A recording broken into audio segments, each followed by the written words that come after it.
ಎಲ್ಲರಿಗೂ ನಮಸ್ಕಾರ. ವಿಶೇಷವಾಗಿ ನಮ್ಮ ಬೆಂಗೇರಿ ಕ್ರಿಕೆಟ್ ಕ್ಲಬ್ನವರು ದ್ವಿತೀಯ ಬಾರಿಗೆ ಹಾರ್ಟ್ ಟೆನ್ನಿಸ್ ಓಪನ್ ಕ್ರಿಕೆಟ್ ಟೂರ್ನಮೆಂಟನ್ನು ನಮ್ಮ ನೆಹರು ಗ್ರೌಂಡ್ನಲ್ಲಿ ಮಾಡಿದ್ದಾರೆ. ಈ ಒಂದು ಟೂರ್ನಮೆಂಟ್ನಲ್ಲಿ ವಿವಿಧ ಜಿಲ್ಲೆಗಳಿಂದ ವಿವಿಧ ರಾಜ್ಯಗಳಿಂದ 18 ಟೀಮ್ಗಳು ಆಗಮಿಸಿದ್ದಾವೆ. ಈಗಾಗಲೇ ಫೈನಲ್ ಮ್ಯಾಚ್ ಆಡ್ತಾ ಇದ್ದಾರೆ. ಅಂಕಲ್ ಸಿಸಿ ವಿಸಸ್ ಅಮನ್ ಗಾರ್ಮೆಂಟ್ ಅಂತೇಳಿ. ಮೊದಲನೇ ಪ್ರೈಸ್ ಆಗಿ 1 ಲಕ್ಷ ರೂಪಾಯಿ, ಎರಡನೇ ಪ್ರೈಸು 50,000 ರೂಪಾಯಿ, ಮೂರನೇ ಪ್ರೈಸು 25,000 ರೂಪಾಯಿ. ಹೀಗೆ 3 ಥರದ ಪ್ರೈಸು. ಅದೇ ರೀತಿ ಪಂದ್ಯ ಪುರುಷ ಇರ್ಬೋದು ಮತ್ತು ಬೆಸ್ಟ್ ಕ್ಯಾಚ್ ಹಿಡಿದವರು, ಬೆಸ್ಟ್ ಫೀಲ್ಡ್ ಮಾಡಿದವರು, ಹೀಗೆ ಅನೇಕ ಪ್ರೈಸನ್ನು ಸಹ ನಾವು ಮಾಡ್ತಾ ಇದ್ದೇವೆ. ಎರಡನೇ ಬಾರಿಗೆ ಅದ್ಧೂರಿಯಾದ ಸಾವಿರಾರು ಕ್ರೀಡಾ ಪ್ರೇಮಿಗಳ ಒಂದು ಸಮ್ಮುಖದಲ್ಲಿ ಇವತ್ತು ಫೈನಲ್ ಮ್ಯಾಚ್ ನಡೀತಾ ಇದೆ. ನೀವೆಲ್ಲ ನೋಡ್ತಾ ಇದ್ದೀರಾ. ಭಾಳಷ್ಟು ಖುಷಿ ಆಗ್ತದೆ. ನಮ್ಮ ಉದ್ದೇಶ ಇಷ್ಟೇ, ಈ ಮೂಲಕ ಕ್ರೀಡಾಪಟುಗಳನ್ನು ನಾವು ನಿರೀಕ್ಷಿಸಿ ಅವ್ರನ್ನ ಮುಂದೆ ಎಲ್ಲಿವರೆಗೆ ಅವ್ರು ಹೋಗ್ತಾರೆ ನಮ್ಮ ಕೈಲಾದ ಮಟ್ಟಿಗೆ ನಾವು ಸೇವೆ ಮಾಡಿ ಅವರನ್ನು ಮುಂಚೂಣಿಯಲ್ಲಿ ತರಬೇಕು. ಕ್ರೀಡೆಗೆ ನಾವು ಮಹತ್ವ ಕೊಡಬೇಕಂತ ಹೇಳಿ ಈಗಾಗಲೇ ನಾವು ಈ ಒಂದು ವಿಶೇಷವಾದ ಬೆಂಗೇರಿ ಕ್ರಿಕೆಟ್ ಕ್ಲಬ್ ವತಿಯಿಂದ ಓಪನ್ ಕ್ರಿಕೆಟ್ ಟೂರ್ನಮೆಂಟನ್ನು ಹಮ್ಮಿಕೊಂಡಿದ್ದೇವೆ. ಇವತ್ತಿನ ದಿನ ಬಹಳ ತುಂಬಾ ಅದ್ದೂರಿಯಾಗಿ ನಮ್ಮ ಬೆಂಗೇರಿ ಕ್ರಿಕೆಟ್ ಕ್ಲಬ್ ವತಿಯಿಂದ 2ನೇ ಸೀಸನ್ ಕ್ರಿಕೆಟ್ ಟೂರ್ನಮೆಂಟ್ ಅನ್ನು ಅಚ್ಚುಕಟ್ಟಾಗಿ ಆಯೋಜನೆ ಮಾಡಲಾಗಿದೆ. ಪ್ರತಿ ವರ್ಷದಂತೆ ಈ ವರ್ಷವೂ ಕೂಡ ಬಹಳ ನಮ್ಮ ಪ್ಲೇಯರ್ಸ್ಗಳು ಬೇರೆ ಬೇರೆ ಜಿಲ್ಲೆಯಿಂದ, ಗೋವಾ ರಾಜ್ಯದಿಂದ, ಮಹಾರಾಷ್ಟ್ರದಿಂದ ಹಾಗೂ ಪಕ್ಕದ ರಾಜ್ಯದಿಂದ, ಬೇರೆ ಬೇರೆ ಜಿಲ್ಲೆಗಳಿಂದ ಬಂದು ಆಗಮಿಸಿ ಕ್ರೀಡಾಪಟುಗಳು ಒಳ್ಳೆಯ ಉತ್ಸಾಹದಿಂದ ಕ್ರೀಡಾಪಟುಗಳು ಇಲ್ಲಿ 4 ದಿವಸದಿಂದ ಸತತವಾಗಿ ಕ್ರೀಡೆಗಳನ್ನು ಆಡ್ತಾ ಇದ್ದಾರೆ. ತುಂಬಾ ಅಚ್ಚುಕಟ್ಟಾಗಿ ಆಯೋಜಕರಾಗಿ ಮಾಡಿದಂತಹ ಬೆಂಗೇರಿ ಕ್ರಿಕೆಟ್ ಕ್ಲಬ್ಗೆ ಪ್ರತಿಯೊಬ್ಬರು ಬೆನ್ನೆಲುಬಾಗಿ ನಿಂತಿದ್ದಾರೆ. ಅದೇ ರೀತಿ ಕೆಲವೊಬ್ಬರು ಸ್ಪಾನ್ಸರ್ಸ್ಗಳು ಪ್ರತಿ ವರ್ಷದಂತೆ ಈ ವರ್ಷವೂ ಕೂಡ ಅವರಿಗೆ ಬೆನ್ನೆಲುಬಾಗಿ ನಿಂತು ಆಯೋಜಕರು ಕೂಡ ಚೆನ್ನಾಗಿ ನಮ್ಮ ಬೆಂಗೇರಿ ಕ್ರಿಕೆಟ್ ಕ್ಲಬ್ ವತಿಯಿಂದ ಒಂದು 50-60 ಜನ ಯುವಕರು ಪ್ರತಿ 1 ತಿಂಗಳಿಂದ ಉತ್ಸಾಹದಿಂದ ಈ ಎಲ್ಲ ಕಾರ್ಯಕ್ರಮಗಳು ಅಚ್ಚುಕಟ್ಟಾಗಿ ನಿರ್ಮಿಸಿ ಕಾರ್ಯಕ್ರಮವನ್ನು ಮಾಡಿದ್ದಾರೆ.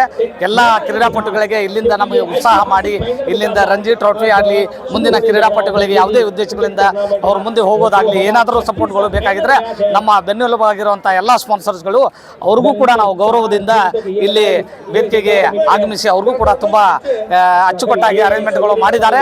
ಎಲ್ಲ ಆಯೋಜಕರಿಗೂ ಧನ್ಯವಾದಗಳು. ಮತ್ತು ಈಗ ಫೈನಲ್ ಪಂದ್ಯವನ್ನು ಆಡುತ್ತಿರುವ 2 ಕ್ರಿಕೆಟ್ ಟೂರ್ನಮೆಂಟ್ ಪಂದ್ಯದ ಅಂಕಲ್ ಸಿಸಿ ಹಾಗೂ ಮತ್ತೆ ಅಮನ್ ಸಿಸಿದವ್ರಿಗೂ ಅವ್ರಿಗೂ ಕೂಡ ಶುಭಾಶಯ ಕೊಡ್ತಾ ಎಲ್ಲರಿಗೂ ಒಳ್ಳೆಯದಾಗಲಿ ಅಂತೇಳಿ ಕ್ರಿಕೆಟ್ ಟೂರ್ನಮೆಂಟ್ನಿಂದ ಶುಭಾಶಯಗಳನ್ನು ಹೇಳ್ತೀವಿ. ಧನ್ಯವಾದಗಳು. ಅಬ್ದುಲ್ ಗನಿ ವಲಿಯಮ್ಮ. ಇದು ನಮ್ಮ ಬೆಂಗೇರಿ ಕ್ರಿಕೆಟ್ ಕ್ಲಬ್ ವತಿಯಿಂದ ನಾವು ಏನು 2ನೇ ಸೀಸನ್ ಅನ್ನು ಹಮ್ಮಿಕೊಂಡಿದ್ದೇವೆ. ಈಗ 4ನೇ ದಿನದ ಪರವಾಗಿ ನಾವು ಈ ಟೂರ್ನಮೆಂಟಿಗೆ ನಮ್ಮ ಮುಖ್ಯ ಅತಿಥಿಯಾಗಿ ನಮ್ಮ ಸರ್ವಧರ್ಮ ಸಮಾಜ ಸೇವಕರಾದ ಡಾಕ್ಟರ್ ರಮೇಶ್ ಮಹಾದೇವಪ್ಪನವರಾಗಲಿ, ನಮ್ಮ ಸುರೇಶ್ ಗೋಕಾಕ್ ಅವರಾಗಲಿ, ಅದೇ ರೀತಿ ನಮ್ಮ ಜಾಫರ್ ಅಣ್ಣವರಾಗಲಿ, ಇನ್ನೂ ನಮ್ಮ ಹಲವಾರು ನಮ್ಮ ಸೂರಜ್ ಮಾನೆ ಅವರಾಗಲಿ, ಇನ್ನೂ ನಮ್ಮ ಕಮಿಟಿಯ ಹಲವಾರು ಎಲ್ಲರೂ ಯುವಕರು ಸೇರಿ ನಾವು ಇದೊಂದು ಅಚ್ಚುಕಟ್ಟಾಗಿ ನಾವು ಇದೊಂದು ಟೂರ್ನಮೆಂಟನ್ನು 2ನೇ ಸೀಸನನ್ನು ಯಶಸ್ವಿಗೊಳಿಸಲಿಕ್ಕೆ ಇನ್ನೂ 1 ತಾಸು ಬಾಕಿ ಇದೆ ಅಂಥೇಳಿ ನಾನು ಹೇಳಕ್ಕೆ ಇಷ್ಟಪಡ್ತೇನೆ ಸರ್. ಈ ಸಂದರ್ಭದಲ್ಲಿ ಫೈನಲ್ಗೆ ನಮ್ದು ಈಗ ಅಂಕಲ್ ಸಿಸಿ ಅಂತೇಳಿ ಮತ್ತು ಇನ್ನೊಂದು ಅನಂತ್ ಗಾರ್ಮೆಂಟ್ ಅಂತೇಳಿ ಫೈನಲ್ ಪಂದ್ಯ ಈಗಾಗಲೇ ಶುರುವಾಗಿದೆ. ಅದಕ್ಕೆ ನಾವು ಎರಡು ಟೀಮಿಗೆ ನಾವು ಸ್ವಾಗತ ಕೋರ್ತೇವೆ. ವಿವಿಧ ರಾಜ್ಯಗಳಿಂದ ಎಲ್ಲ ರಾಜ್ಯಗಳಿಂದ ಟೀಮ್ ಬಂದಿದ್ವು. ಚೆನ್ನಾಗಿ ಈ ಟೂರ್ನಮೆಂಟನ್ನು 4ನೇ ದಿನಕ್ಕೆ ತಲುಪಿದೆ. ಈಗ ಫೈನಲ್ ಪಂದ್ಯವನ್ನು ನಡೆದಿದೆ. ಕಾಶಿಂ ಕೂಡಲಗಿರಿ ಇದು ಟೂರ್ನಮೆಂಟ್ ಆಯೋಜಕರು. ಅದೇ ರೀತಿ ನಮ್ಮ ನಮ್ಮ ಬೆಂಗೇರಿ ಕ್ರಿಕೆಟ್ ಕ್ಲಬ್ಬಿನ ಎಲ್ಲ ಸದಸ್ಯರು ಅಚ್ಚುಕಟ್ಟಾಗಿ ನಮಗೆ ಸಾಥನ್ನು ಕೊಟ್ಟಿದ್ದಾರೆ. ಎಲ್ಲರಿಗೂ ನಮ್ಮ ಬೆಂಗೇರಿ ಕ್ರಿಕೆಟ್ ಕ್ಲಬ್ ಅವರಿಗೆ ನಮ್ಮ ಕಮಿಟಿಯವರಿಗೆ ನಾನು ಧನ್ಯವಾದಗಳನ್ನು ಹೇಳಕ್ಕೆ ಇಷ್ಟಪಡ್ತೇನೆ ಸರ್. ಮೊದಲನೇದಾಗಿ ನಮ್ಮ ಬೆಂಗೇರಿ ಕ್ರಿಕೆಟ್ ಕ್ಲಬ್ ಕಮಿಟಿಗೆ ಧನ್ಯವಾದವನ್ನು ಹೇಳಲು ತಿಳಿಸುತ್ತೇನೆ. ಯಾಕಪ್ಪ ಅಂದರೆ ಇವತ್ತಿನ ದಿನ ಇದೇನು ಬೆಂಗೇರಿ ಕ್ರಿಕೆಟ್ ಕ್ಲಬ್ ಸೀಸನ್ 2 ನಡೀತಾ ಇದೆ, ಇದಕ್ಕೆ ಬಹಳ ಕಷ್ಟಪಟ್ಟು ಬೆಳಿಗ್ಗೆ ರಾತ್ರಿ ಅನ್ನದೇ ಎಲ್ಲ ಅಡ್ಡಾಡಿ ಕಷ್ಟಪಟ್ಟು ಪಿಚ್ ರೆಡಿ ಮಾಡಿ, ಗ್ರೌಂಡ್ ರೆಡಿ ಮಾಡಿ ಬಹಳ ಕಷ್ಟಪಟ್ಟು ಈ ಕಮಿಟಿಯವರು ಈ ಬೆಂಗೇರಿ ಕ್ರಿಕೆಟ್ ಕ್ಲಬ್ ಸೀಸನ್ 2 ಅನ್ನು ಹಮ್ಮಿಕೊಂಡಿದ್ದಾರೆ. ಹಾಗೂ ಮೊದಲನೆಯದಾಗಿ ಈ ಕಮಿಟಿಗೆ ಬೆನ್ನೆಲುಬಾಗಿ ನಿಂತಿರುವಂಥ ಡಾಕ್ಟರ್ ರಮೇಶ್ ಮಹಾದೇವಪ್ಪನವರಿಗೂ ತುಂಬ ಧನ್ಯವಾದಗಳನ್ನು ಹೇಳಲು ತಿಳಿಸುತ್ತೇನೆ. ಇದೊಂದು ಬೆಂಗೇರಿ ಕ್ರಿಕೆಟ್ ಕ್ಲಬ್ ಏನಿದೆ ಇದಕ್ಕೆ ಎಲ್ಲ ರಾಜ್ಯಗಳಿಂದ ಅಂದರೆ ಕರ್ನಾಟಕದಷ್ಟೇ ಅಲ್ಲ, ತಮಿಳುನಾಡಾಗಲಿ, ಮಹಾರಾಷ್ಟ್ರ ಆಗಲಿ, ಆಮೇಲೆ ಕೇರಳ ಆಗಲಿ, ಉಡುಪಿ, ಬಹಳ ರಾಜ್ಯಗಳಿಂದ ಪ್ಲೇಯರ್ಸ್ಗಳು ಬಂದು ಇಲ್ಲಿ ತಮ್ಮ ಆಟವನ್ನು ತೋರಿಸುತ್ತಾರೆ. ಹಾಗಾಗಿ ಇದೊಂದು ಬೆಂಗೇರಿ ಕ್ರಿಕೆಟ್ ಕ್ಲಬ್ ಒಂದು ಬಹಳ ದೊಡ್ಡ ಕಮಿಟಿಯಾಗಿ ಹೊರಹೊಮ್ಮಿದೆ. ಈ ಕಮಿಟಿಗೆ ಸಪೋರ್ಟ್ ಮಾಡಿದಂಥ ಎಲ್ಲರಿಗೂ ತುಂಬ ಹೃದಯದ ಧನ್ಯವಾದಗಳನ್ನು ತಿಳಿಸುತ್ತೇನೆ. अभी तक उनका तजुर्बा नहीं दिखाते हुए इस टूर्नामेंट में देखे और देखना होगा आने वाले समय पे और कितने रन बनेंगे कि जब तक देवराज कोटी है तब तक हल्के में नहीं लेगी प्रतिस्पर्धी टीम, क्योंकि ये एक बहुत बड़े प्लेयर है भाई.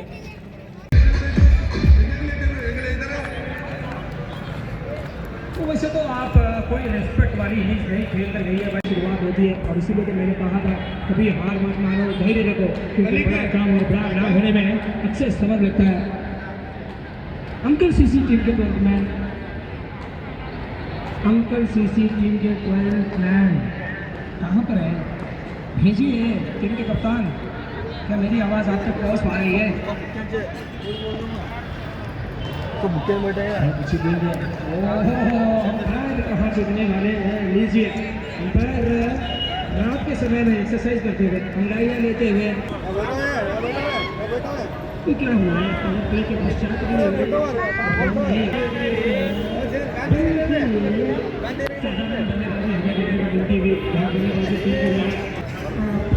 यहाँ से